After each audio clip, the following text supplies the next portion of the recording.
आजकल ये सवाल बहुत बड़ा आ रहा है हमारे सामने कि शुड वी लीव पाकिस्तान, क्या हमें पाकिस्तान छोड़ देना चाहिए। रिजवान साहब के इस हवाले से कुछ ख्यालात हैं और उनसे हम जानने की कोशिश करेंगे। आपको पता है इनकी रिसर्च, इनका पूरी एक्सपोजर इनका बहुत वसी है, पूरी दुनिया इन्होंने देखी हुई है, तो इनके एक्सपीरियंस के पॉइंट ऑफ व्यू के तहत हम देखेंगे कि इसका जवाब ढूंढने की कोशिश करेंगे। Should we leave Pakistan? जो बहुत इम्पोर्टेंट चीज़ है हर पाकिस्तान के एज एन इंडिविजुअल, जो अब दुनिया के अंदर जो एक चेंज आ रहा है ना, उस चेंज को हमने भांपा नहीं है। जिस तरह इंडस्ट्रियलाइजेशन के बाद 20th सेंचुरी के अंदर बहुत ज़्यादा एक चीज़ आई कि एक प्रोडक्ट है, ये कहाँ का मेड इन है, ठीक है। जिस तरह 20वीं सदी के शुरू में जर्मन स्टील बड़ा मशहूर था फॉर सर्जिकल इंस्ट्रूमेंट्स, आज तक जर्मन स्टील ही इस्तेमाल होना है। यानी पाकिस्तान के अंदर सियालकोट में वो बनता है लेकिन जर्मन स्टील इस्तेमाल होना है और वो हमें इंपोर्ट करना पड़ता है। इसी तरह ही आप अगर देखें कि गाड़ियां हैं, ठीक है, जापान की गाड़ी होगी, जर्मन की गाड़ी होगी, मेड इन, यानी मेड इन जो प्रोडक्ट है ना, वो जिस मुल्क का मेड इन है ना, वो बहुत मैटर करता है। इसी तरह ही अब इंसान भी आ गया। इंसान जिस मुल्क में पैदा होता है ना, वो बहुत इंपॉर्टेंट चीज़ होती है। इंपॉर्टेंट चीज़ है कि that is the most important. आप मेड इन इंडिया हो, मतलब पाकिस्तान, बॉर्न इन इंडिया है, बॉर्न इन पाकिस्तान है, आपका बैकग्राउंड क्या है, बैकग्राउंड क्या है, that matters the most. Legally दुनिया के अंदर आप अपना नाम तब्दील कर सकते हैं, आप अपना मदहब तब्दील कर सकते हैं, यहाँ तक कि आप अपना जेंडर भी तब्दील कर सकते हैं। yes. आप अपनी प्लेस ऑफ बर्थ नहीं चेंज कर सकते। प्लेस ऑफ बर्थ नहीं चेंज कर सकते, वो नहीं चेंज हो सकती। अगर आप लाहौर के जन्मे हो तो लाहौर आइडेंटिटी है, आपके पास आप 10 साल यूके में गुजार लें, आपको ब्रिटिश पासपोर्ट भी मिल जाएगा ना, उस पर place of birth Lahore Pakistani लिखी होगी। लाहौर पाकिस्तानी है, वो यही कहते हैं ना, British born Pakistani, British born Pakistani. या तो इसके अंदर एक जो चीज़ जो हमें जानना बहुत ज़रूरी है ना कि what does born in Pakistan means, और उसके अंदर वही चीज़ इंपॉर्टेंट आ जाती है कि हमारा दुनिया के साथ तारुफ कैसा हुआ हुआ है, ठीक है। अब तारुफ से मुराद ये है कि मैं अगर आपको मिसाल दूँ, कदीम मिस्र के लोगों को आप किस चीज़ से याद करेंगे? जी, अहराम मिस्र से, पिरामिड से, कि इन्होंने पिरामिड्स बनाए। इसी तरह ही कदीम रोम है, कोलोसियम हो गया या उनके वो आर्ट्स हो गए। ये चीज़ आपकी बन जाती है, एक टाइप की शनाख्त बन जाती है। जैसे मुगलों की शनाख्त है आपकी ताजमहल, ये ताजमहल, बादशाही मस्जिद, यानी मुगल, हाँ, मैं सोचता हूँ वो 300 साल कैसे हुकूमत कर गए, ठीक है, लेकिन आज भी याद किया जाता है कि ताजमहल, बादशाही मस्जिद, हिरन मीनार, ये चीज़ों से उनको याद किया जाता है। और हमने इस चीज़ को बिल्कुल भी ना भांपा नहीं है कि अब दुनिया किस तरफ मूव करती जा रही है। पाकिस्तान में बॉर्न होने से हमें एक बहुत बड़ा एक इशू आता है, उसे कहते हैं एक अनबायस्ड जो है ना, बायस सबकॉन्शियस पैदा होता है दूसरे लोगों के दरमियान, यानी जो दूसरे मुल्कों के लिए जब हम अमेरिका जाएंगे, यूरोप जाएंगे, सिटिंग इन यूके, तो लोग आपके साथ टैबूज अटैच होंगे, हाँ। ठीक है, वो टबूज़ कौन से टबूज़ जो कि मेन स्ट्रीम मीडिया में बड़े कॉमन होंगे पाकिस्तानी के बारे में। फॉर एग्जांपल पाकिस्तानी दहशतगर्द, इस तरह की एक्सट्रीमिज्म के बारे में बहुत ज़्यादा है हमारे मुल्क के अंदर के जी।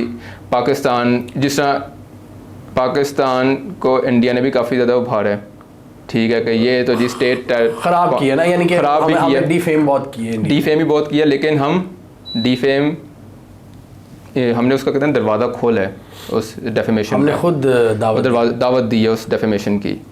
वजह क्या है कि हमने अपना तारुफ ही दुनिया से उस तरह का नहीं किया हुआ। जिस तरह मैं आपको एक मिसाल देता हूँ कि बचपन में मेरे पास अटारी थी, ठीक है, that was made in Taiwan. ये मेरा एक गायबाना तारुफ था ताइवान के साथ कि इन्होंने मेरी अटारी बनाई है। फिर जब मैंने प्ले स्टेशन ख़रीदा वो मलेशिया में बना हुआ था, ये मेरा गायबाना तारुफ था मलेशिया के साथ। दैट इज़ समथिंग पाकिस्तान दुनिया को ऑफर नहीं कर रहा। ओह, बिग पॉइंट। मतलब क्या कुछ कंस्ट्रक्टिव चीज़ हमारे साथ, कंस्ट्रक्टिव चीज़ नहीं है, यानी जो बताने का मकसद है कि एक प्लेइंग कंसोल जो है ना वो एक बच्चा खरीदेगा, ठीक है, और कभी उस बच्चे की नज़र पड़ गई कि ये कहाँ की पैदावार है, तो वो उसकी एसोसिएशन पैदा हो जाएगी, वो पूरी ज़िंदगी उस एसोसिएशन को लेकर आगे चलेगा। जैसे बचपन में हमारी एसोसिएशन होती थी मेड इन अमेरिका, यूके के साथ होती थी।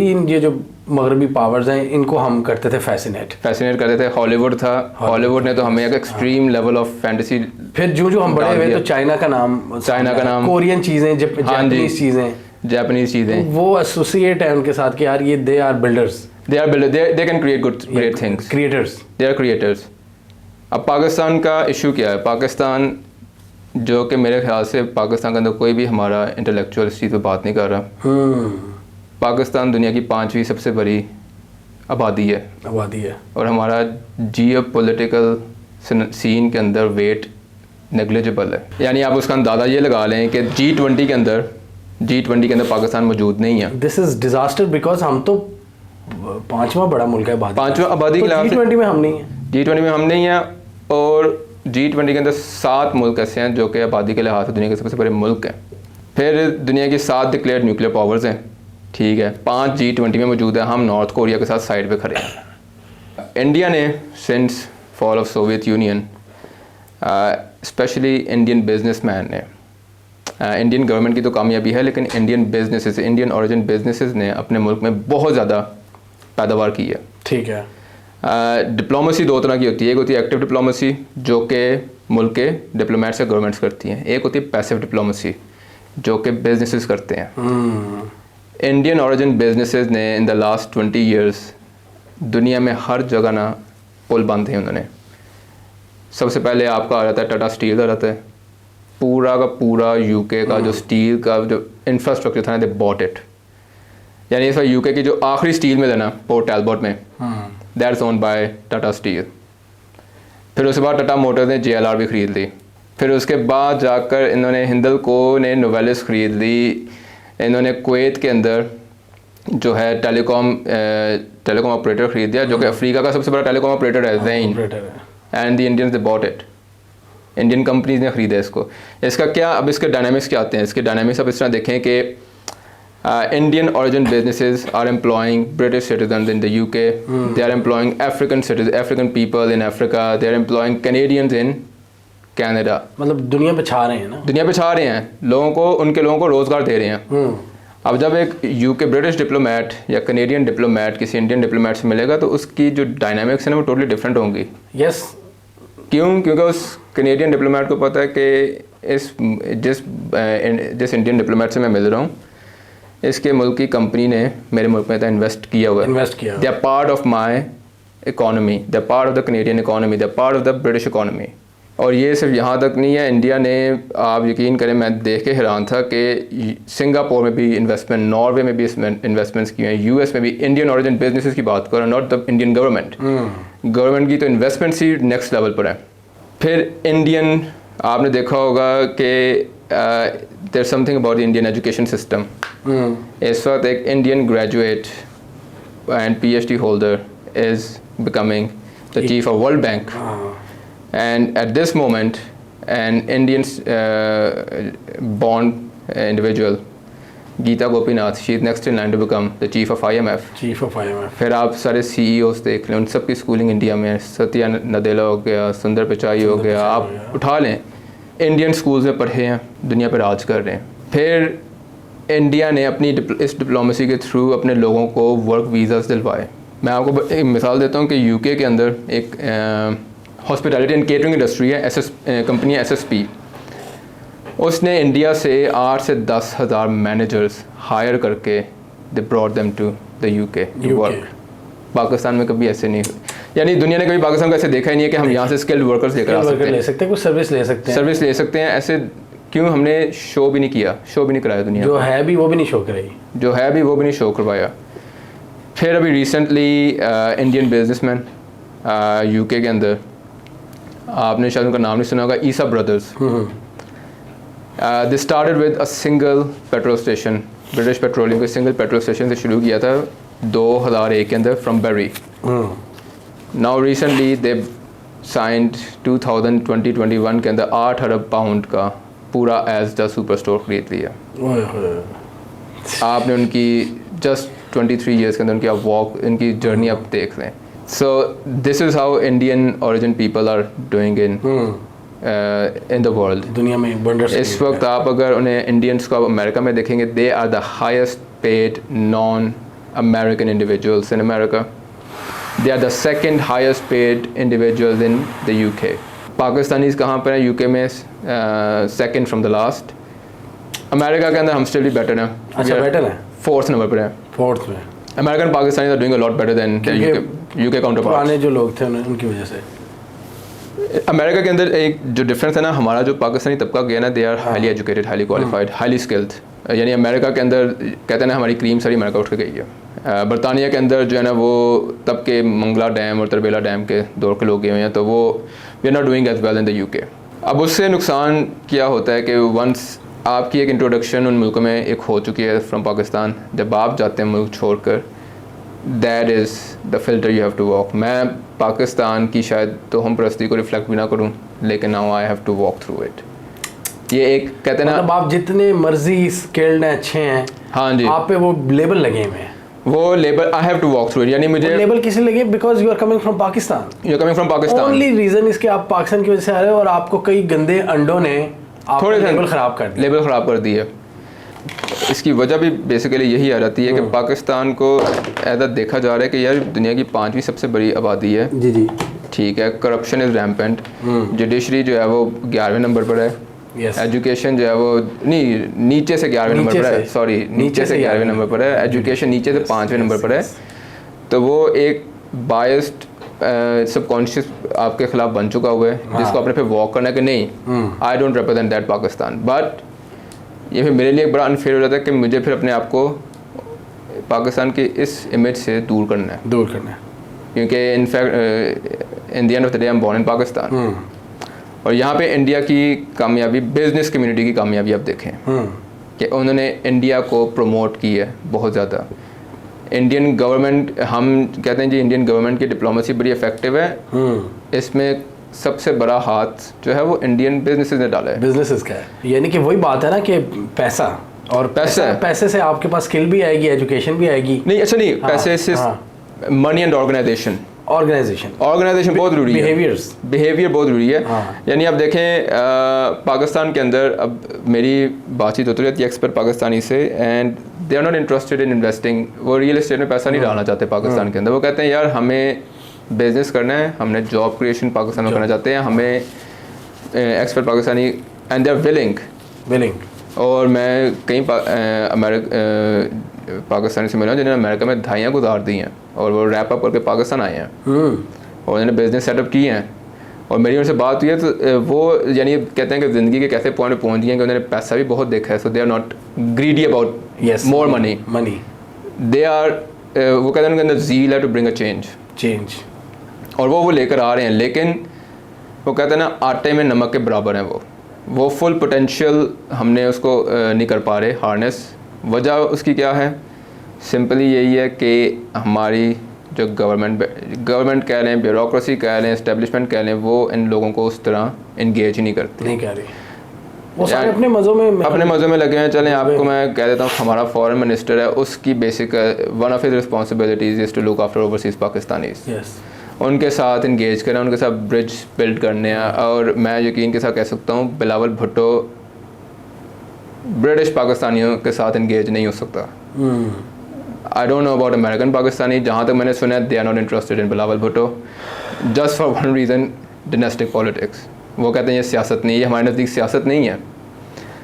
तो आपने एक फॉरेन मिनिस्टर ऐसा लगाया हुआ है जो कि इंगेज ही नहीं कर सकता उन लोगों के साथ।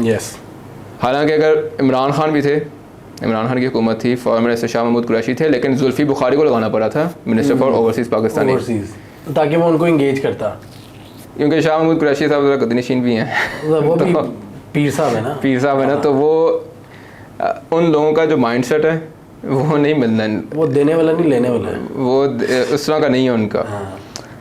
दूसरा इंडियन बिजनेसेस ने किया क्या है कि टू अट्रैक्ट, उन्होंने अट्रैक्ट किया फॉरेनर्स को। किस तरीके से फॉरेन कंपनीज को कैसे अट्रैक्ट किया? दे हैव अ कहते हैं वन विंडो ऑपरेशन। उन्होंने एक पाकिस्तान के अंदर कोई ऐसा वन विंडो ऑपरेशन है, कोई बिजनेस खोलना चाहो तो 100 जगहों से तो स्टैंप लगवानी, 16 जगहों से स्टैंप लगवानी पड़ती है। आपके पास कोई कहते हैं ना कि ऐसी कोई फोरम ही नहीं है कि कोई फॉरेन बिजनेस आकर पाकिस्तानी बिजनेस के साथ बात करे कि भाई हमने इन्वेस्टमेंट करनी है। बिल्कुल, एडस पाकिस्तान के पास एक काउंसिल है तो सही PBC, लेकिन उसके सिर्फ 80 मेंबर्स हैं। इंडिया के पास CII है, उसके नियरली 10,000 मेंबर्स होने वाले हैं। तो आप 80 का 10,000 से कैसे मुकाबला कर सकते हैं। यानी आप चलें पॉपुलेशन का भी आप लगा लें तो इंडिया की पॉपुलेशन से 5 गुना ज़्यादा है, 5 गुना ज़्यादा है, लेकिन आप बिजनेसेस देख लें कितनी स्ट्रॉन्ग, वो कोई 15 गुना ज़्यादा है, 20 गुना ज़्यादा है, बल्कि उससे भी ज़्यादा है। और आप अपने इंडिया के फॉरेन एक्सचेंज रिजर्व्स देख लें, इंडिया की इकोनॉमी का साइज देख लें, वो बहुत ज़्यादा है, 10-10 गुना ज़्यादा है, 10-10 गुना ज़्यादा है। वैसे हम 5 गुना छोटे हैं, लेकिन इंडिया हमसे वैसे हर चीज़ में 10 गुना से 10 गुना 20 गुना इस तरह है, इस तरह ज़्यादा है, एक्सपोनेंशियल ग्रोथ है, एक्सपोनेंशियल ग्रोथ है। और इसके अंदर और पाकिस्तान ने जो और इसके अंदर ये बात आ जाती है कि मैं आपको बताता हूँ कि हमारा अफसाना यहाँ पे किधर लगता है। आई नो दिस गाय, उन्होंने एक ऑयल एंड गैस कंपनी अपनी ओपन की इस्लामाबाद के अंदर, अमेरिका में ही used to be petroleum engineer. तो उन्होंने अपनी कंपनी बनाई, डिज़ाइन कंपनी है, रिफाइनरीज डिज़ाइन करते हैं। फॉर सम अननोन रीज़न इतना तंग किया गया उन्हें पाकिस्तान में कि उन्होंने अपना हेड ऑफिस दुबई शिफ्ट कर लिया। He still has an office here. मतलब अब जो फ़ायदा हो रहा है उसको अब दुबई की इकॉनमी को होगा, दुबई की इकॉनमी को होगा। यानी आप देखें कि यही आ गया ना कि उस बंदे में बहुत पोटेंशियल था ऊपर जाने का, लेकिन उसकी टांगें पहले खींच ली। और he is an American Pakistani, तो वो जब अब दूसरे अमेरिकन पाकिस्तानी से ये डिस्कशन करेगा तो वेरी यार पाकिस्तान में ना करी इन्वेस्ट, पाकिस्तान में ना करी। और ओके हाँ, मैं तुझे अपना एक्सपीरियंस बताता हूँ, ये हुआ था वहाँ पे और लेकिन आप अगर इंडिया को देखेंगे ना, इंडिया अपने नॉन रेजिडेंशियल इंडियंस को अट्रैक्ट करता है। तो फिर ये 2 वे प्रोसेस है ना, वो पाकिस्तानी भी बाहर वाले तब भी पैसा लगाएंगे जब उन्हें फैसिलिटेट किया जाएगा ना, फैसिलिटेट किया जाएगा। हमारे लोग नहीं, हुकूमत नहीं समझती, हमारी हुकूमत बिल्कुल भी नहीं समझती, क्योंकि हमारी हुकूमत ने हमारी हुकूमत ने जो हरकत की है ना कि भीख मांगनी है और अवाम को भी भीख पे लगा दी है। यानी पर्सनली मैं बेनज़ीर इनकम सपोर्ट प्रोग्राम को यही देखता हूँ कि आपने लोगों को कैश देने के बजाय आप वो पैसा पूल इन करके लोगों के लिए जॉब अपॉर्चुनिटीज़ क्यों नहीं क्रिएट कर लेते। यानी वही बात आ जाती है कि हमने लोगों को पाकिस्तान के अंदर ना कहते हैं ना कि पाकिस्तानियों की एक पहले तो एक्सट्रीमिज्म तो एक थी ही, लेकिन अब एक दूसरी चीज़ भी साथ होती जा रही है, दैट इज़ लेजीनेस। सुस्त की लोग हैं, स्लो काम करते हैं, नॉट प्रोडक्टिव, अनप्रोडक्टिव हैं, वेरी रिसोर्सफुल। जब हमारे ज़्यादातर तो ओवरसीज़ पाकिस्तानी ही पाकिस्तान आते हैं, वो जब आते हैं तो वो देखते हैं, कहते हैं यार हमें समझ नहीं आती तुम लोगों के एयरपोर्ट पे इतना स्टाफ क्यों होता है और कुछ नहीं कर रहा होता। That's their first question. कोई किसी का कज़न भर्ती हुआ है तो कोई रिश्वत दे के आ गया है। और जो चीज़ उन्हें ज़्यादा इरिटेट भी करती है ना, वो जब पोर्टर्स ज़बरदस्ती ट्रॉलीज़ खींचते हैं और फिर वो एक्सपेक्ट करते हैं कि हमें फ़ॉरेन करेंसी में टिप दी जाएगी। दैट इज़ समथिंग जो कि बहुत ज़्यादा मेरी ओवरसीज़ पाकिस्तानी से बातचीत थी। वो कहता है ये चीज़, यानी जो टर्न ऑफ हो जाते हैं और ये चीज़ वो जाकर उधर भी बताते हैं, तो it basically gives us a bad image. और इसके अंदर अगर आप आगे जाते जाएं तो there are plenty of reasons कि पाकिस्तान ने अपने जो कंटेम्प्रेरी कंट्रीज़ हैं ना, जो कि जिन्होंने पाकिस्तान के साथ आज़ादी हासिल की, उन्होंने बहुत ज़्यादा तरक्की की है। देखिए हमारे साथ जो हमारी जिनकी थोड़ी पॉपुलेशन वहाँ से मिलती थी, जिनकी रिसोर्सेज इतने हमारे जितने थे, वो बहुत आगे गए। मलेशिया देख लें, इंडिया देख लें। आपको मैं सबसे मज़ा मिसाल देता हूँ वियतनाम की। वियतनाम को 20 साल अमेरिका ने इतना बम गिराया, इतना मारा है कि खुद रॉबर्ट मैकनमारा की रिपोर्ट कहती है कि हमने इतने बम गिरा दिए हैं वियतनाम के अंदर, इतनी ज़मीन जला दी है कि वो अब इतना चावल भी नहीं उगा सकते कि अपनी आवाम को खिला सकें। लेकिन आज उनकी इकॉनमी हमसे बड़ी है, रफली 30-35 बिलियन डॉलर हमसे बड़ी है। इसी तरह आप मिसाल ले लें साउथ कोरिया की, कोरियन वॉर हुई 50s के अंदर, we are millions of people. यानी यार I don't want to sound bad, यानी कि इनसेंसिटिव नहीं मैं समझना चाहता, हमारे हज़ारों में लोग मरे हैं, उनके मिलियंस में लोग मरे। हमारे 65 की जंग में, 71 की जंग में, 71 की जंग में हज़ारों में है, उनके भी नहीं है, लाखों में लोग हैं। और आज साउथ कोरिया सिर्फ 5 करोड़ की आबादी, आप लाहौर कराची की मिला के 5 करोड़ बन जाती है, 5 करोड़ बन जाएगी, अनऑफिशियल 5 करोड़ तो है। वो 1800 अरब डॉलर की इकोनॉमी है। 1.8 ट्रिलियन डॉलर की, और हम यहाँ 22, यानी वो 5 करोड़ की आबादी, 1.8 ट्रिलियन डॉलर, यानी कि कितने बिलियन? 1800 बिलियन डॉलर, और हमारी 300 बिलियन, 370 समथिंग हो गई है। वी आर 6 टाइम्स यानी 6 यानी we are 4 times bigger, 4 times bigger and 6 times economy smaller. smaller economy. रकबा भी छोटा है हमारा उनसे, रकबा भी हमारा, यानी I think south Korea will be ना सिंध का आधा होगा या सिंध जितना ही होगा। Oh my God! और उनकी economy 1.8 trillion dollar. 1.8 trillion dollar, हमारी 1 ट्रिलियन डॉलर भी नहीं है। 1 ट्रिलियन भी नहीं है, हमारे तो 0.3 ट्रिलियन डॉलर। 0.3 ट्रिलियन में बैठे हम लोग। यार किधर फिर आप ये देखें कि they have one company Samsung, आपको पता है सैमसंग का रेवेन्यू कितना है? 20% ऑफ दिस, इसका जो 1.8 का 20% जो है ना वो सैमसंग का रेवेन्यू है। ओए होए होए। यानी सैमसंग को कहते हैं कि कोरिया का ना एक निक नेम है द रिपब्लिक ऑफ सैमसंग। अच्छा हाँ, बड़ी प्रोडक्ट है, हर चीज़ की प्रोडक्ट है। अब यानी आप सैमसंग मतलब हमारे स्मार्टफोन से लेकर हमारे टीवीज क्या ब्रांड है, हर चीज़ बनाते हैं, जबरदस्त ब्रांड है पूरी, मतलब हाई एंड से लेकर मतलब मिड रेंज तक उसकी प्रोडक्ट्स और अमेरिका यूज़ होती हैं, पाकिस्तान में, यूज़ होती हैं कंट्री में। और हम ये चीज़ भूल जाते हैं वो माइक्रो चिप्स भी बनाते हैं, माइक्रोचिप्स भी बनाते हैं। और 30 लाख लोगों की कुर्बानी देकर साउथ कोरिया 1951 में बना और आज किधर वो पहुंच गए हैं। ठीक है, अब मैं पाकिस्तान का मुवाजना करूं, चलें पाकिस्तान में भी हमारी एक कंग्लोमरेट है बहुत बड़ी, उसका भी मेरे ख्याल इतना रेवेन्यू, यानी फौजी फाउंडेशन। हाँ, मैं बंदा सोचता है कि they had all the opportunity कि वो अपना बिजनेस इतना ग्रो कर सकते थे। फौजी फाउंडेशन मतलब इंडस्ट्री लगा सकते थे, इंडस्ट्री लगा करना है कारोबार for the sake of doing business, let's do business. अगर दूसरे चल रहे हैं तो दूसरे चल रहे हैं, चल सकती थी, इंडस्ट्री भी चल सकती थी, लेकिन आप देखें कि उसका वेरी रफली फौजी फाउंडेशन का 20-21 बिलियन डॉलर का रेवेन्यू होगा, और दिस इज रफली 20% ये बन जाता 300, यानी रफली 200 बिलियन डॉलर का रेवेन्यू है। मोर देन 200 बिलियन डॉलर सिर्फ सैमसंग, ओनली सैमसंग। और वो प्रोडक्ट्स बना रहे हैं जो कि दुनिया में हर जगह बिक रही हैं, जहाँ पे फिर मेड इन कोरिया आता है ना। और ये चीज़ बहुत इंपॉर्टेंट होती है कि इससे पता लग जाता है कि कोरियंस आर स्किल्ड, कोरियंस के हाथ में स्किल है, कोरियंस मेहनती कौम है। ये एक प्रोडक्ट की खूबसूरती जो होती है वो बेसिकली उस कोरियन के आर्टिस्टिक जो है ना करेक्टरिस्टिक उसको बताती है, यानी कि आपकी कौम का बताती है, कौम कैसी है। ठीक है, अब यानी मैं आपसे सवाल पूछता हूँ कि will you buy German car और an American car? German car. क्यों? बड़े नाम जर्मनी के हैं, बड़े नाम जर्मनी के मैन्युफैक्चरर्स में। उसकी वजह क्या, यानी जर्मन कार्स दे सीम ज़्यादा उनमें ना मैजेस्टी है, हाँ, दे आर क्लासी हैं, रिलायबल हैं ज़्यादा, लेकिन अमेरिकन कार्स हैं they are completely something else. Yes, वो क्लास नहीं है उनमें, वो नहीं है, हालांकि स्ट्रॉन्गर ज़्यादा हैं। यार आपने मुझे एक चीज़ सोचने में मजबूर कर दिया इसमें। हाँ जी, मतलब आपने मेरे दिमाग में इस तरह कोई ब्लास्ट हुआ है, आपने कोरिया का बताया सैमसंग, आपने जर्मनी की बताई कार्स। हाँ जी, हमारे पे क्या टैग है? यही बात है कि हमारे पे क्या टैग है। कह रहे हैं इंडिया अपने साथ इंडिया का टैग है कि यार उसके सीईओज हैं, आईटी मतलब हर जगह आईटी पे छा रहा है इंडिया, आईटी में छा रहा है, फाइनेंस में टॉप पे जा रहे हैं, सीईओ में टॉप पे, मतलब हम पे वही टैग रह गया जो इंडिया हम पे लगाता है। फिर हमने उसका दरवाजा ओपन, हमने खिड़की ओपन कर दी, दरवाजा ओपन कर दिया, खुद दरवाजा कुछ ना करके कहते हैं कि हमारी इनएक्टिविटी ने ना, और जिसकी वजह से हमें लेजी कहा भी जाता है कि इनएक्टिव कौम है, इस लेजीनेस ने हमारे लिए ये ओपन कर दिया है जो है ना। ये आप समझते हैं इसमें थोड़ा सा इसमें वो भी है इनडिसाइसिवनेस हमारी कौम, इसके अंदर हमारी कौम की डिसऑर्गेनाइजेशन बहुत ज़्यादा है, और विजन की भी कमी है कि फ्यूचर का नहीं सोच पाते।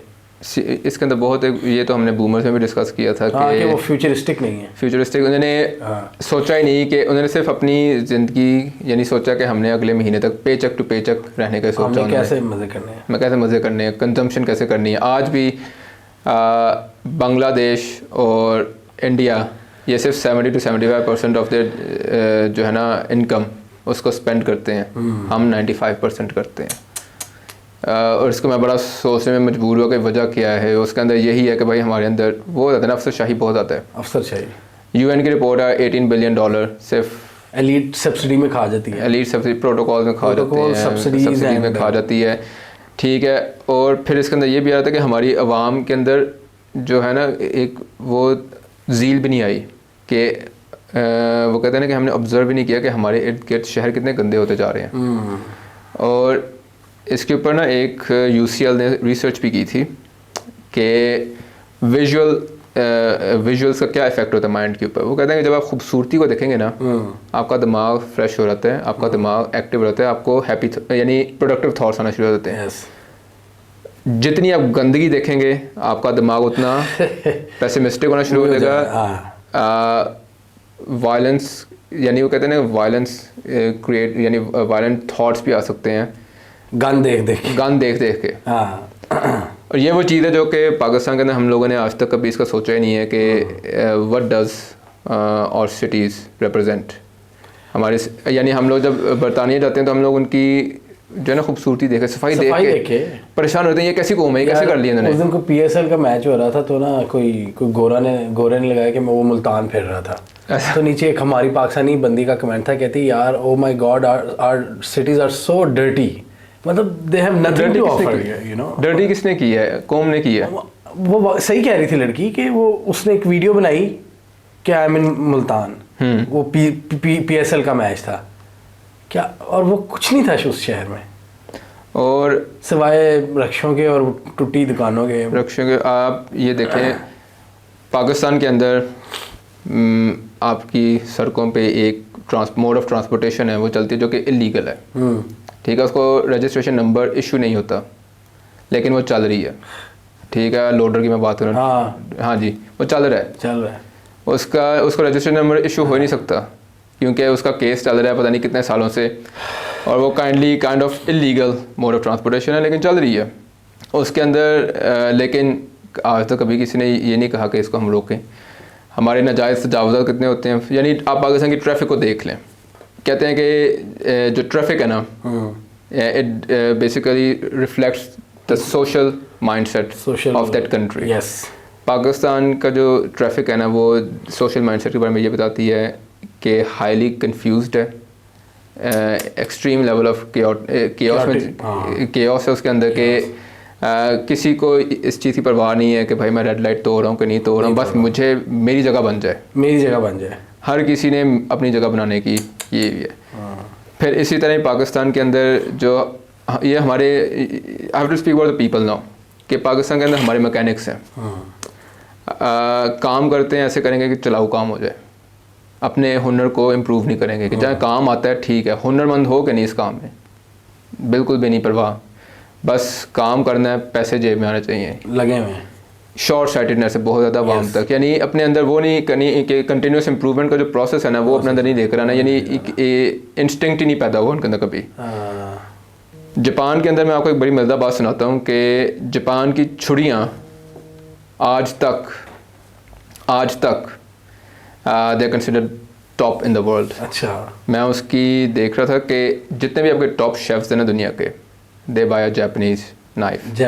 हम कहते हैं कि गुजरात है, वज़ीराबाद की छुरियाँ बड़ी मशहूर हैं, वो एक छुरी जापानीज छुरी जो है ना $1200 की बिकती है, $1200 की एक छुरी। और वो छुरी जो है वो उसके बारे में जो शेफ्स जो दुनिया के जो बड़े शेफ्स हैं गॉर्डन रामसी वगैरह सारे इस्तेमाल करते हैं, वो बताते हैं कि we just have to buy it once, और वो एक बड़ी प्राइज पोजेशन होती है उनके लिए कि कहना this is a Japanese knife. लेकिन हम उस लेवल की चीज़ नहीं बना पा रहे, यानी हम सियालकोट में पता नहीं कितनी दहाइयों से सर्जिकल इंस्ट्रूमेंट्स बना रहे हैं लेकिन जर्मन स्टील के मुकाबले का कोई स्टील नहीं इंट्रोड्यूस करवा सके।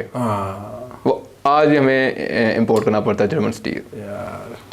फिर पाकिस्तान के अंदर इसी वजह से अब आप देख रहे हैं ना कि दुनिया जो है अमेरिका का हमारे बारे में बड़ा कहते हैं, बिल्कुल America has a very cowboy attitude towards us, American government का, not the American people, American government का। उसकी वजह भी यही है कि they can treat us the way they like, ज़रूरत है तो आ जाएंगे नहीं है तो बस फिर भाई हम गले में डाल देंगे रस्सी डॉलर्स की। जब आजकल डॉलर्स बंद किए हुए हैं ना, आजकल टूटी बंद की हुई है, आजकल तो टूटी बंद की हुई है बिल्कुल। और यही मैं इसके बारे में काफ़ी मैंने सोचा भी है कि इतने ज़्यादा लोग पाकिस्तान छोड़ के बैरून मुल्क जाना चाहते हैं to expect a better life, लेकिन वो ये नहीं समझे what they are getting into, कि ये जो बॉर्न इन पाकिस्तान का जो टैग लगा हुआ है, you are taking this with you. मतलब लोग इस वक्त जो डिस्कोर्स चल रहा है कि निकलो पाकिस्तान से, हाँ जी, अब वो निकलना भी आप जो कह रहे हैं, मुझे आपकी बात से लगी कि वो निकलना भी अजाब है।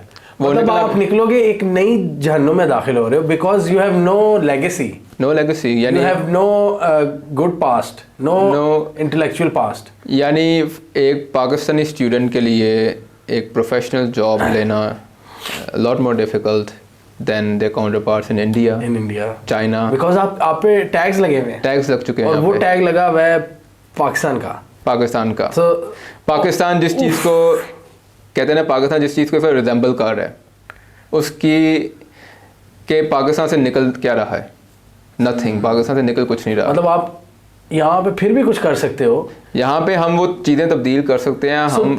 मुझे फिर यहाँ से मैं आपकी बात काट रहा हूँ, मुझे फिर ये समझ लग रही है कि हमें पहले इस जगह को एक बेटर ब्रांड बनाना चाहिए, ब्रांड पाकिस्तान को इम्प्रूव करने की बहुत ज़रूरत है। उसको काम कर रहे हैं, तब बाहर जाने का सोचे, ताकि एक, हाँ जी, क्योंकि जैसे देखें ना, फॉर एग्जांपल पाकिस्तान से के एक लेवल गया, उससे नीचे है अफगानिस्तान का भी कोई टैग नहीं है, उनका टैग है कि जी मतलब तालिबान ही आजकल, हाँ जी, तालिबान का कंट्री है, तो उनकी भी तो सिमिलर टैग हमारे साथ लगा हुआ है, हमारे साथ सिमिलर टैग लगा हुआ है। अगर आप अफगानिस्तान के ब्रांड के साथ जाते हो तो जो आपके साथ होता है तो उससे मोर और लेस ही होता है आपके पाकिस्तान के टैग के साथ। वही टैग हमारे साथ होता है। लेकिन आप यहाँ पे भी देखें कि इंडिया पाकिस्तान के साथ लगा हुआ है, लेकिन इंडिया के ऊपर वो ब्रांड नहीं है।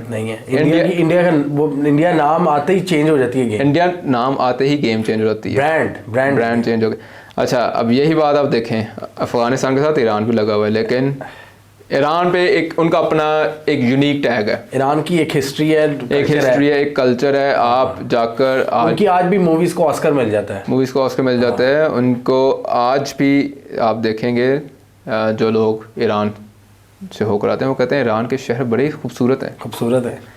और ये चीज़ मुझे बड़ी अजब भी लगी कि there are smaller economy than us, हालांकि पोटेंशियल के अंदर ज़्यादा है, इन्फ्लेशन ज़्यादा है, सैंक्शन ज़्यादा है, या 40 इयर्स की सैंक्शन लगे, 40 साल से सैंक्शन लगी हुई हैं। लेकिन आप देख लें, उन्होंने अपनी एजुकेशन ऐसी रखी है कि वो अपने वेपन्स भी बना रहे हैं, वो नथ डाली हुई है उन्होंने। आप देख लें कि उन्होंने पूरे मिडिल ईस्ट के अंदर अपना एक नेटवर्क बड़ा इफेक्टिव नेटवर्क बना के रखा हुआ है। उनसे पंगा नहीं कोई ले सकता, उनसे कोई लेगा। अमेरिका डरता है उनसे। अमेरिका कितनी दफ़ा अमेरिका ने कहा जी अब हमला करके पीछे हट गया, पूरी वो स्ट्रेट ऑफ हॉर्मुज़ को बंद करने की धमकी दे देता है, स्ट्रेट ऑफ हॉर्मुज़ को। अब आप ये भी देख लें कि चाइना को उन्होंने कैसे क्यू इन कर लिया। जी, चाइना को कैसे क्यू इन किया। और मैं आपको लॉन्ग टर्म पार्टनरशिप कर लिया, मैं आपको बड़ा सीरियसली बताता हूँ। SCO में बिलावल भुट्टो सिर्फ और सिर्फ चाइना की खुशनुदी के लिए गए हैं। अच्छा, नथिंग एल्स, कुछ भी नहीं था। बेसिकली चाइनीज प्लेटफॉर्म ना, ये चाइनीज प्लेटफॉर्म है, और चाइना को अब पाकिस्तान ने जरा वापस बुलाना है कि गलती हो गई। आपके आर्मी चीफ भी गए हुए थे, वो भी ये कहने गए थे, वो भी कहेंगे थोड़ी सी जो है ना पीछे हो गई, बदहज़मी हो गई, थोड़ी ज़रा ना मामला हम आगे चलाते हैं। लेकिन जिहाद जो बहुत इंपॉर्टेंट चीज़ है ना, हमारे पास वक्त बहुत हो रहा है, दुनिया बहुत तेज़ी से तब्दील हो रही है, और इसने सिर्फ और सिर्फ स्पीड अप होना है। And we need to change this attitude, this brand of Pakistan. इसको पाकिस्तान रिप्रेजेंट कर रहा है ना, इसको हमें कम से कम इन अ वेरी रियलिस्टिक टाइम 20 साल हमें लगेंगे इसको करते करते, फॉर अ बेटर रिप्रेजेंटेशन के जो हमें मंजन बेचा गया था, proud to be a Pakistani, वो मंजन रियलिटी बन जाएगा। ठीक है ना, कि जो तराने पहले हम 90s में गाया करते थे, वो तराने अब हम दोबारा गाने के काबिल होंगे। तो अपने लोग ही नहीं एक्सेप्ट कर रहे तरानों को। हाँ जी, वो मीम बना देते हैं। अगर आप कोई पैट्रियोटिक गाने लगाओगे वो मीम बना देंगे, मीम बन जाता है वो, इसलिए बिकॉज पीपल, आपके अपने लोग एक्सेप्ट नहीं कर रहे। और उसकी वजह यही है कि अमेरिका के अंदर कहते हैं शो एंड टेल, कि पहले दिखाओ फिर बात करो। हमारे पास दिखाने को कुछ नहीं है, कुछ भी नहीं है, नथिंग टू ऑफर, लेकिन बातें करा लें। अच्छा, मेरा एक दोस्त बता रहा था, US में गया है, वो डॉक्टर है, वो कह रहा था कि पाकिस्तानियों को यहाँ पे बड़ा शौक होता है, कोई डिफरेंट कम्युनिटीज़ बैठी हो ना, तो थोपते हैं कि जी हमारी चीज़ ट्राई करो करो करो। हाँ। People are not interested, different ethnicities के लोग वो नहीं इंटरेस्टेड, बट पाकिस्तानी कह रहे होते हैं यार, मुंह में डाल रहे होते हैं, मुंह में डाल रहे होते हैं, खाओ खाओ हमारी चीज़ खाओ, ये देखो ये देखो ये पाकिस्तानी चादर है ये। यार इस जुर्म का मैं भी इर्तिकाब कर चुका हूँ। हो सकता है वो बेचारे अपनी अपनी एफर्ट कर रहे हैं, लेकिन उसके अंदर वही बात आ गई ना कि रूट्स हमारी किधर है, हमारी जड़ें पाकिस्तान में है, ठीक है। So before leaving Pakistan, you need to build a brand Pakistan, a better brand of Pakistan के जो नज़र भी आए, जिस तरह इंडिया ने दिखाया है। और सबसे इम्पोर्टेंट चीज़ है बिजनेसेस ने करके दिखाया है। यानी इंडियन गवर्नमेंट का काम इंडियन बिजनेसेस ने बहुत आसान किया है।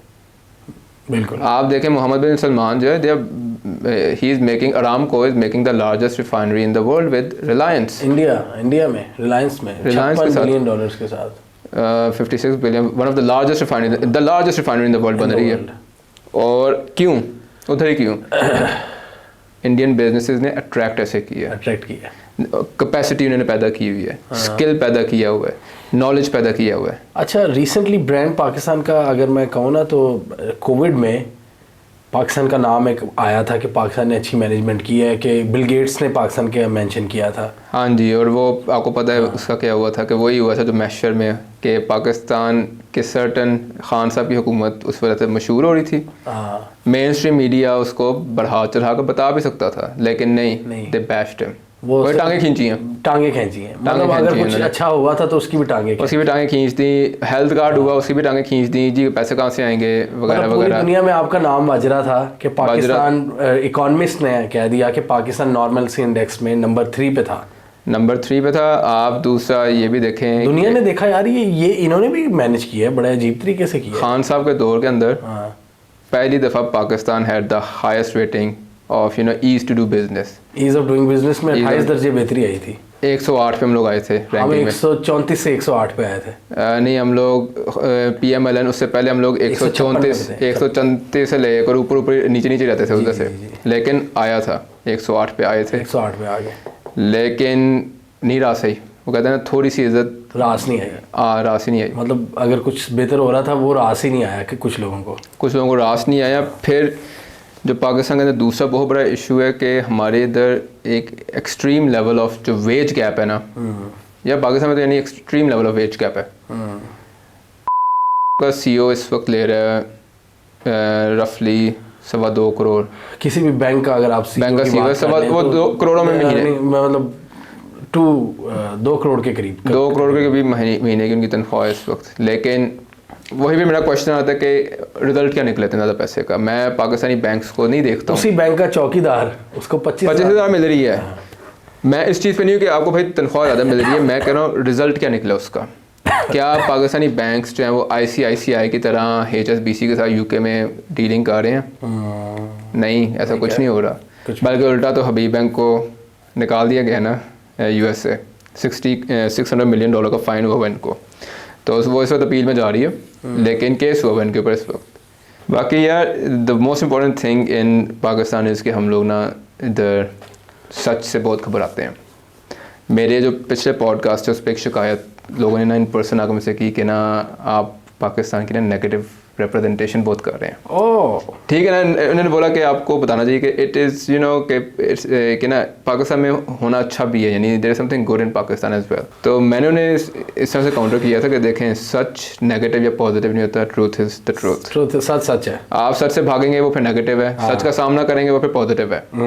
सच से भागना हम लोगों ने कभी नहीं छोड़ा, we always run away from the truth.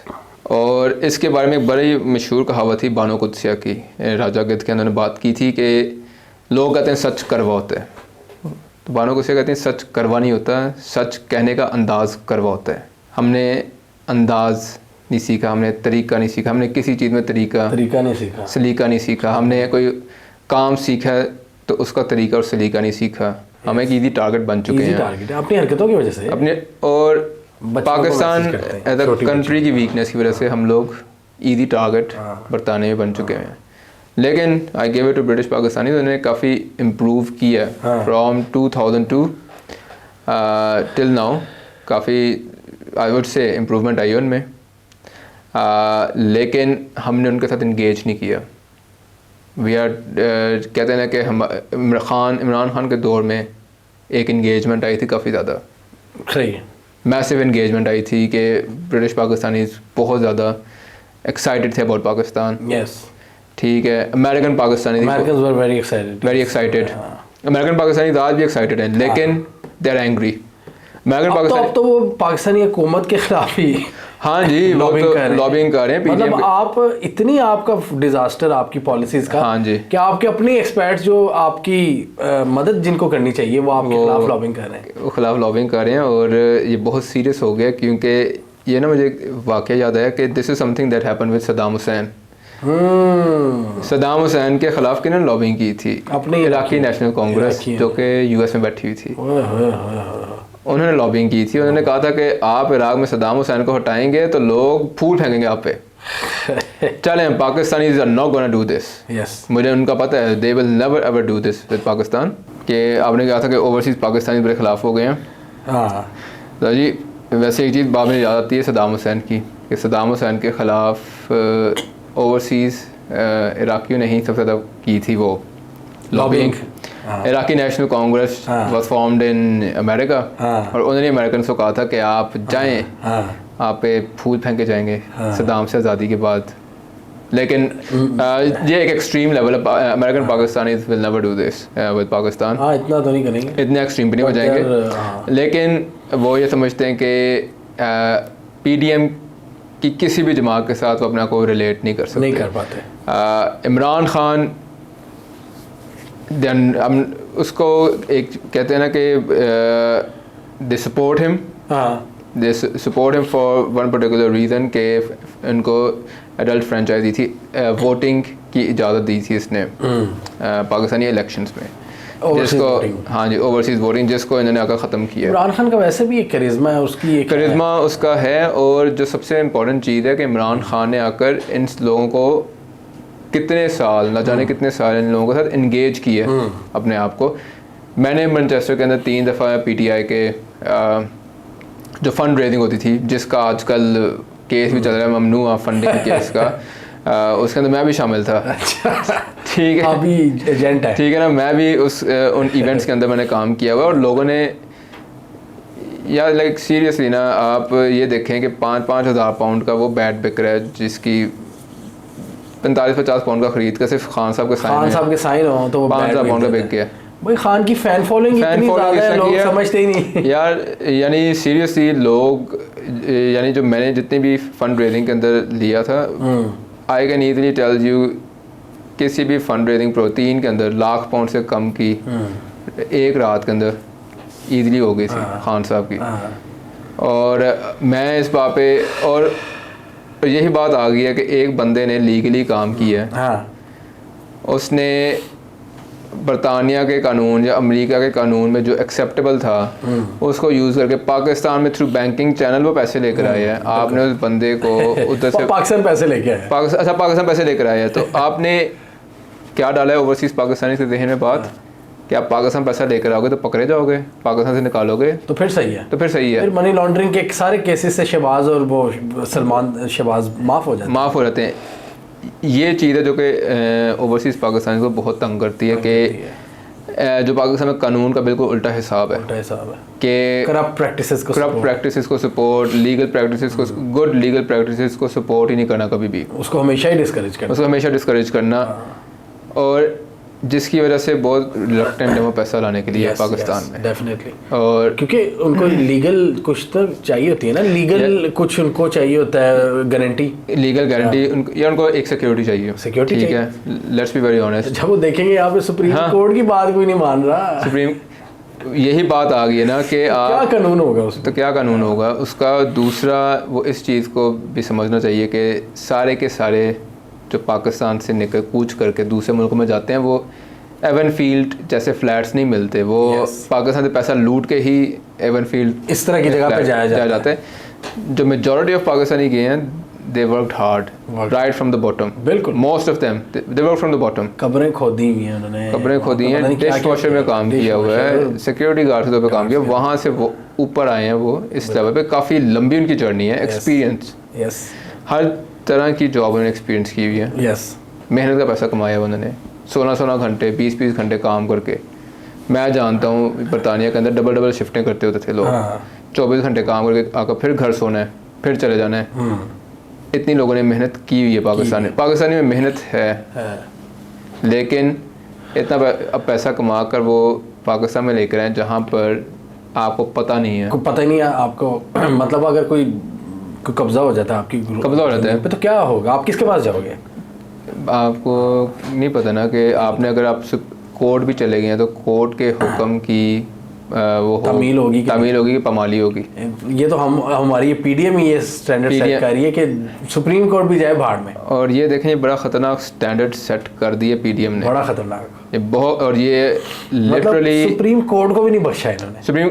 और आप देखें कि आपका जो मेन स्ट्रीम मीडिया है वो उल्टा सुप्रीम कोर्ट को ही बुरा कह रहा है, सुप्रीम कोर्ट को बुरा कह रहा है। डाउट्स मीडिया पे आ जाते हैं, वो रटे रटाए, और स्क्रिप्ट मिला हुआ है, स्क्रिप्ट उन्हें मिला हुआ है। और ये चीज़, इस चीज़ का वो बिल्कुल ख्याल नहीं रख रहे कि ये एक प्रेसिडेंट अगर सेट हो गया कि जहाँ पे कानून एक ऑर्डर की एक, यानी कहते हैं ना कि एक वो इदारा जिसका कानून का रखवाला है, उसका दे हैव द लास्ट से।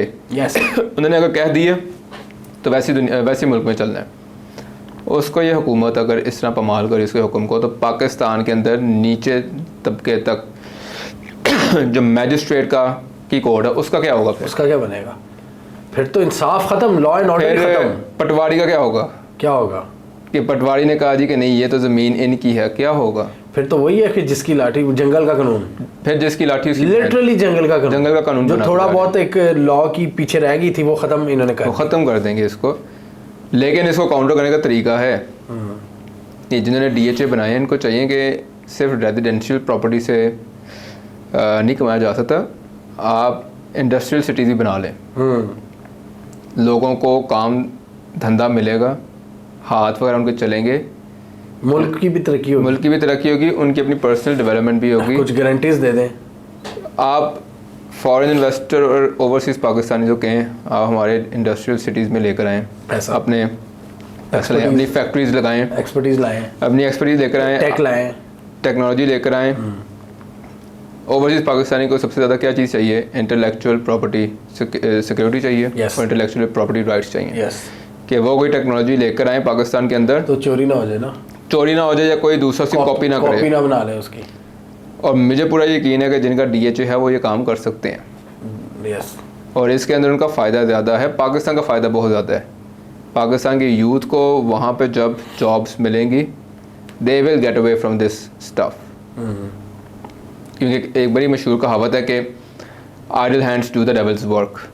जब आपकी इतनी ज़्यादा यूथ, कितने 4.5 करोड़ इस पर बेरोज़गार बैठे हैं ग्रेजुएट्स पाकिस्तान के अंदर, तो 4.5 करोड़ बेरोज़गार क्या करेंगे? चोरियां करेंगे, डाके डालेंगे, जो कराची में हो रहा है, कराची में हो रहा है, लाहौर में भी अल्लाह ना करे कभी ना कभी शुरू हो जाए। या हो रहा है, नज़र नहीं आ रहा, कम स्केल पे हो रहा है, कम स्केल पे। आप कराची में हर गली में देख लें, आपके मतलब इतना बड़ा जिस शहर को एक ग्लोबल हब होना चाहिए। ग्लोबल हब यानी आप ये देखें कि सिंगापुर की आबादी कराची से 4 गुना कम है, लेकिन उसकी पाकिस्तान से ज़्यादा उसका GDP है। हद है वैसे। This is disaster. This is यानी आप ना वो मैथ्स समझ नहीं आता कि ये मैथ्स कैसे हो रहा है। इतना ज़्यादा ह्यूमन पोटेंशियल वेस्ट हो रहा है। और ये चीज़ हम पाकिस्तानियों के ऊपर बेसिकली एक आ रही है कि born in Pakistan means wastage of humans, human potential waste हो रहा है।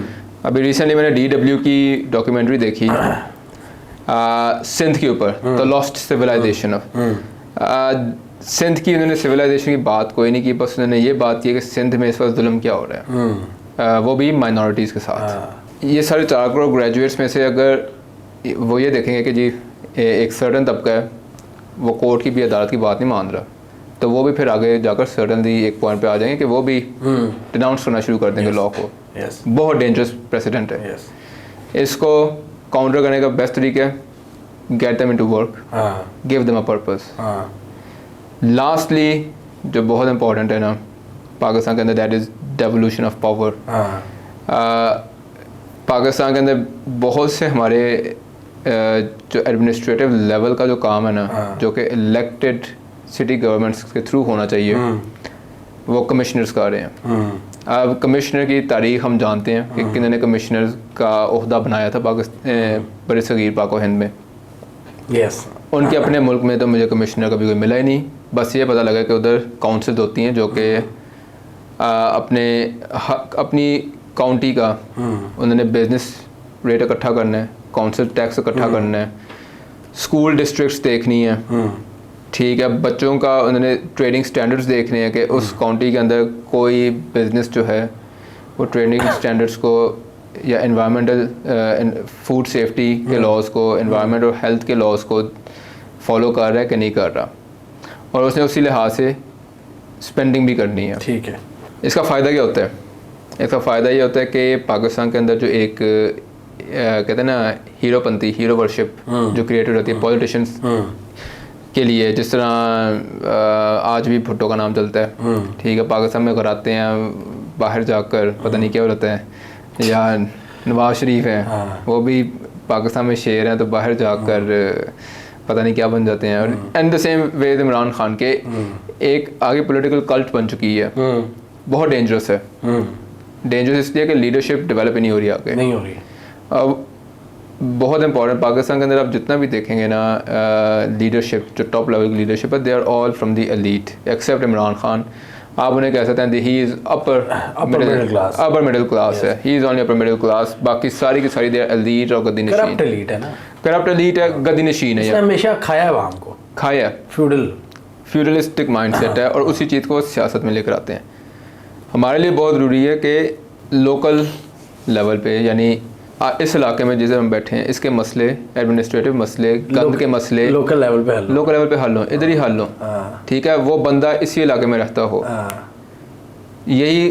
और this is the way to move forward, कि इस लीडरशिप पैदा ही ऐसे होगी कि जिस तबके से हम लोग बिलोंग करते हैं, हमारे लिए नेशनल लेवल की पॉलिटिक्स या इवन प्रोविंशियल लेवल की पॉलिटिक्स करना इम्पॉसिबल है। एंड और सिस्टम भी डरता है कि निचले लेवल पे पॉलिटिक्स लाने से वो डरता है, बलदियाती इलेक्शन नहीं हो पाते, बलदियाती इलेक्शन। लेकिन इसका नुकसान ये है इन द लॉन्ग टर्म के फिर Pakistan will continue the down slide, नीचे जाता रहे जब तक अवाम रियासत के साथ इंगेज नहीं। कहते हैं ना, रियासत लफ्ज़ निकला है राया से, राया और रियासत अगर इंगेज नहीं ना होंगे तो इट्स वो कहते हैं ना कॉकटेल ऑफ डिस्ट्रक्शन। हमारा वही कनेक्शन टूट चुका है, अब टूट चुका है। लोग हंसते हैं आपके राया का रियासत में ट्रस्ट ख़त्म हो चुका है। मैंने शुरू में आपको बताया था कि सऊदी हुकूमत ने अपना भरोसा पैदा किया अवाम के साथ, अपने लोगों के साथ। बिल्कुल, हमने यहाँ पे उस जितना था वो भी ख़त्म कर दिया, थोड़ा बहुत था, उम्मीद जागी थी, उसको भी ख़त्म कर दी। तो ये बहुत ज़रूरी है ना। 1962 से मामला शुरू हुआ है लोकल गवर्नमेंट्स का, आज तक इम्प्लीमेंट नहीं हुआ। मुशर्रफ के दौर में थोड़ा सा हुआ था, उनको काम ही नहीं करने दिया गया, ठीक है। जो मतलब यहाँ पे पंजाब शायद यूके से बड़ा है, हाँ जी, यूके से बड़ा, और पंजाब में एक गली की भी कंस्ट्रक्शन हो तो कहते हैं जी शहबाज शरीफ ने बनवाई है, या जी बुज़दार ने बनाई है। अब देखो यार, हंसी आती है यार, इतना बड़ा सूबा और एक चीफ मिनिस्टर का काम है गलियां बनवाना। ये तो लोकल लेवल का काम है। शहबाज शरीफ का तो काम था पंजाब के अंदर बिजनेस लेकर आना, लेजिस्लेशन करना, अच्छी कानून साजी करना, सुप्रीम कोर्ट के ऑर्डर्स को मानना, अपने भाई की जो गारंटी दी थी उस पर हम कि मैं भाई गारंटी पे दे सकता हूँ वो करना, लेकिन वो सब कुछ नहीं किया। ये काम अवाम का है, ये काम सरकार का नहीं है। कहते हैं कि हक मांगा नहीं जाता, हक छीना जाता है, चलें लिया जाता है। अब वो छीनने, अब तो लगता है छीनने वाली स्टेज पे हैं, छीनने वाली स्टेज पे पहुंचा रहे हैं, वो उधर स्लोली जा रहे हैं। जिसको मेरी ओवरसीज़ पाकिस्तान से बात होती है, वो कहते हैं यार तुम लोग ना, you guys are moving towards that stage, और शायद you guys are not looking at it, लेकिन हमें यहाँ से नज़र आ रहा है कि आप लोग उस तरफ मूव कर रहे हो।